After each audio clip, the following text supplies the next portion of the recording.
The Diary of a Certified Psychopath.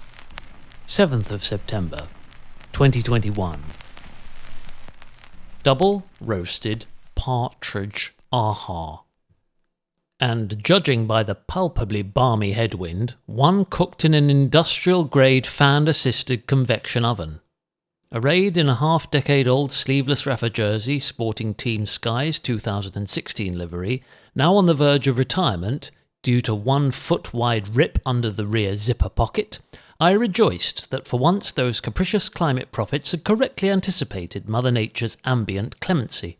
But abandoning tedious weather waffle for one TikTok, I'd like to solicit views and advice on a confounding Presta valve conundrum that has plagued almost every non-shader scenario throughout my cyclical life. Perhaps those patient enough to have listened this far have already guessed what it is, for to tolerate or resolve it would require composure off the Zen scale. I'll try to be brief, too late. This morning I misplaced my Topeak Micro rocket pump, for which I will soon be needing one of these, in order to avoid shelling out 30 quid for a whole new one. And they're fresh out everywhere. But back on this particular Topeak, the only other pump compact enough for pockets and saddle packs I have at my disposal is this.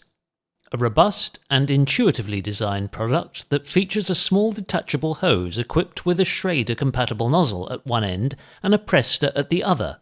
But in crucial contrast to the Topeak, both these nozzles are screwed as opposed to clamped on the tyre's valve. Therein, literally, lies the problem. No doubt anyone familiar with Presta valves will also know they comprise 2 elements, I believe referred to as cores, with the inner core being that which the pump is attached to, and itself screwed into the outer core. In theory, practical and effective double protection against dirt ingress and pressure loss. In practice: 1. Screw hose to tyre valve. 2. Screw pump to hose. 3. Apply pumping motion to inflate tyre. 4. Unscrew pump from hose. 5. Unscrew hose from valve. 6. Listen with puzzled trepidation to sound of air slowly escaping from tyre. 7.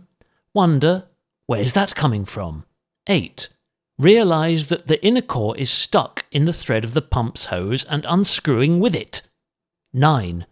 Detach pump hose and inner core and listen to air sneeringly hiss out of now unobstructed outer core, leaving tyre fully deflated. 10. Emit a torrent of foul language before screwing the inner core back into the outer and repeating the process all over again. 11. Appeal to my staunch Strava associates for humorous empathy and a definitive solution. Commencing today's outing already in a technologically disenchanted state of spirit, I stopped within 0.2 of a kilometre to inch my saddle upwards, feeling my knees were not extending far enough with each pedal stroke. Had the post slipped since yesterday? No. The small mark I have engraved on the seat post confirmed this, though I was wearing a different pair of trainers, perhaps with marginally thicker soles. Fiddled furiously with my multi-tool, which features larger Allen bolt sheath heads that slot over smaller Allen bolt wrenches in order to minimise bulkiness of tool without sacrificing your range of wrench sizes. Intuitive and resourceful in theory. In practice, those heads are easier to misplace than Bic biros. Wind was with me on the main drag to Stenning, where I stopped again, still not quite satisfied with the saddle. Had it slipped within the last 10 minutes? No. The minute mark I have scribbled onto the seat post with a Bic biro verified this for a second time. I raised my well-worn Brooks cadmium a little further and tilted it backwards, all of 2 degrees, before braving a furnace-like crosswind all the way through Partridge Green. Became so sick of it by Henfield that I decided to cheat and double back, whereupon it responded with dirty tactics of its own, and became omnidirectional. Quaint little Ashurst appeared in charming summer repose, as did its 16th century sustenance station, the Fountain Inn. One day soon I shall sample its libations, and endeavour to discover precisely where School Lane leads. A tad north of my 24-hour daily distance target, so precious insurance for the T and L account. Thunder and lightning, that is.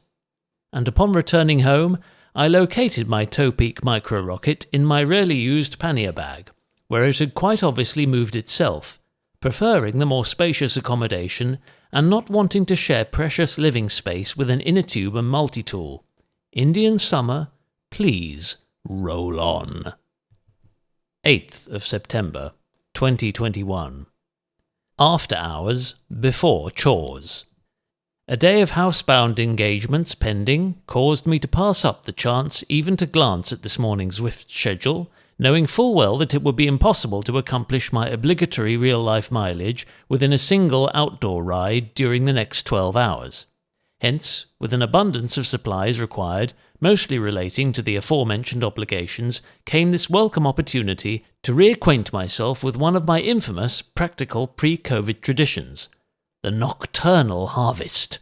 A liberating and invigorating activity combining uninterrupted training of any desired intensity or structure with a conclusive forage availing local round-the-clock convenience stores, whose graveyard grocery grosses, without my custom, will be procured entirely from off-duty police officers. Aside from remembering which sets of inductively triggered traffic lights only turn green when they detect the presence of large metal vehicles, such typical obstacles as tailbacks, roadworks and jaywalkers are supplanted by prowling foxes, pottering hedgehogs, and even the odd urbanized badger, all of whom are generally far more politely and efficiently attuned to sharing communal space with self-propelled travellers. By the time one reaches Brighton, competing cabbies swerving like rally racers to snap up gaggles of semi-potted loiterers offsetting the profound symptoms of last night's binge with armfuls of kebabs are added to the list of less agreeable hazards. Incidentally, this was the first time in a while that the Cannondale had frequented the town's sporadically maintained surfaces, and let's just say that suspension sure spoils you.